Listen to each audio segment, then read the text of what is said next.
Kalau warga asing nak berniaga dekat mana-mana pun boleh.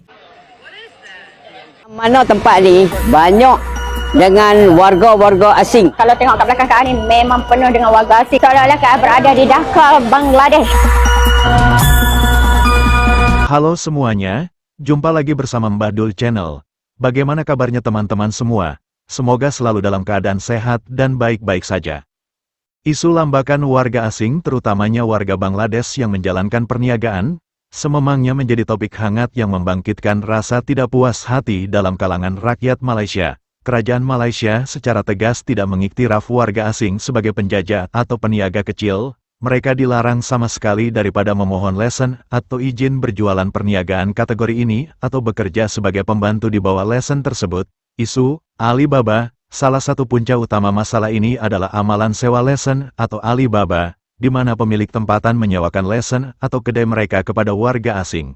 Pihak berkuasa seperti DBKL kini giat membatalkan lesen atau izin berjualan dan merampas barangan daripada premis yang terlibat dalam aktivitas ini. Walaupun operasi dan penangkapan giat dijalankan tidak membuat warga asing jera dan takut, tetap saja warga asing berjualan selayaknya tanpa pernah ada operasi dan penangkapan. Sehingga bikin marah warga Malaysia karena kehilangan pekerjaan dan mata pencaharian. Kalau warga asing nak berniaga dekat mana-mana pun boleh. Tengah jalan, tepi jalan, atas jalan raya, dekat parking semua boleh. Tengok tu dia jual sirih. Cuba kalau kita ni yang berniaga, sekejap aja kena sita. Kalau dia orang ni macam pejam mata je, macam orang tak nampak aja dia berniaga kan. Apa ini? Apa sudah jadi dengan undang-undang? Ayo, apa nak jadi? What is that? Pan.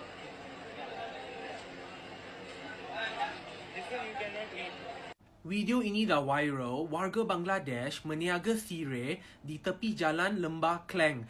Ini ada lesen atau tidak ni? Ini adalah daun sirih. Dalam video tadi itu, warga Bangladesh itu sedang campur daun sirih dengan beberapa benda. Kemungkinan tinggi dia campur dengan tembakau. Ada dua isu di sini. Isu nombor satu ialah warga asing itu menjual sirih di tepi jalan kepada warga asing lain.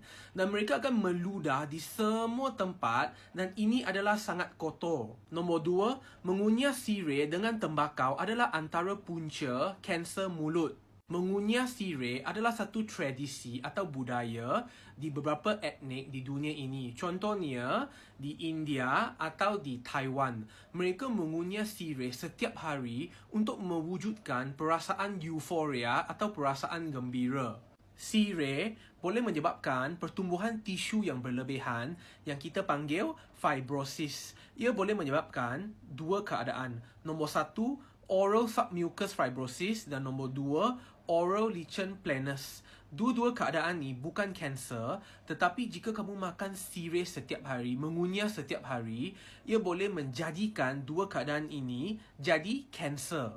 Kajian pernah dibuat di negara India dan Taiwan, 50% kes kanser mulut di sana berkaitan dengan orang yang sentiasa mengunyah sirih untuk jangka masa yang panjang. Saya harap mereka tidak meludah di semua tempat lepas mengunyah sirih. Jika ada apa persoalan, boleh komen di bawah. Jangan lupa follow, like, comment, save. Terima kasih. Warga Pakistan dan Kebanyakannya warga Bangladesh, sehingga dipanggil Mini Dhaka.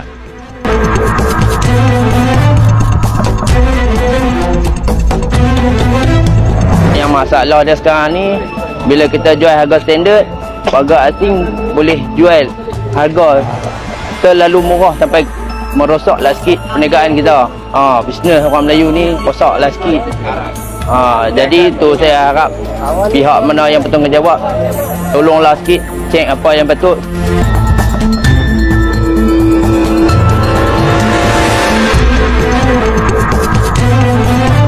Jadi kami mohon pihak MPKK bagilah kerjasama kami untuk mendapatkan lesen berniaga di Paya Sadang.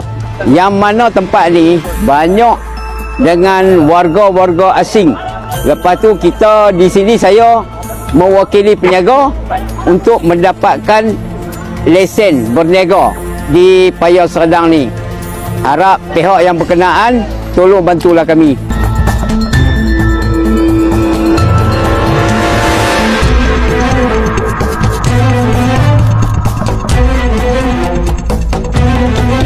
sekarang Kak berada di Pasar Malam Paya Serdang. Kalau tengok kat belakang Kak ni memang penuh dengan warga asing. Seolah-olah Kak berada di Dhaka, Bangladesh.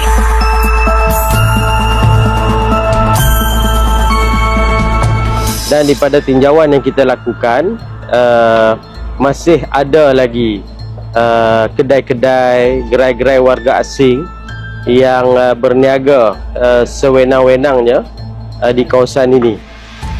Peniaga tempatan tidak ada masalah, tetapi peniaga yang bukan warga negara Malaysia, utama Bangladesh ataupun Myanmar, masih lagi bebas untuk berniaga tanpa apa-apa tindakan.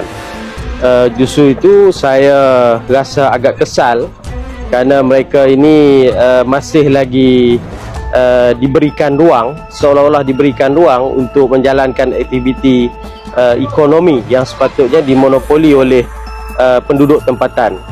Dan daripada rondaan yang kita buat juga, nampak kawasan kedai yang ada di bahagian kanan saya ini, blok-blok kedai ini, kebanyakannya mempunyai bisnes ataupun dah ada perniagaan di situ, tetapi apabila kita cek, mereka ini menggunakan lesen warga tempatan, tetapi menggajikan pekerja asing yang tidak ada permit ataupun tidak ada kelulusan untuk bekerja dalam sektor sama ada jualan makanan ataupun yang berkaitan dengannya. Jadi setahu saya lah, kebanyakan buruh asing yang masuk ke dalam negara kita ini, mereka diberikan permit ataupun kebenaran untuk bekerja di sektor pembinaan ataupun sektor yang melibatkan penggunaan buruh kasar. Namun yang amat dikesalkan, tindakan segelintir warga negara Malaysia yang sanggup menjadi kaldai kepada warga negara asing ini dengan membenarkan nama mereka digunakan untuk permohonan lesen, dan dalam waktu yang sama mereka menggajikan pekerja asing ini. Dan kita tak harus benarkan perkara ini daripada berterusan. Walau apa jua kita punya alasan, walau apa jua kita punya jawapan yang sebenarnya, ekonomi tempatan wajib dimonopoli oleh rakyat tempatan, bukan oleh warga negara asing. Mereka masuk ke negara kita, mereka kena ikut peraturan. Mereka masuk ke negara kita dengan kebenaran untuk bekerja di sektor pembinaan, itu sahaja kerja mereka. Sampai saat ini adanya warga asing Bangladesh menjadi beban warga Malaysia, atau memang pemerintah Malaysia membiarkan adanya warga Bangladesh? Bagaimana pendapat Anda? Silahkan tulis komentar Anda. Terima kasih yang sudah menonton. Kita jumpa lagi.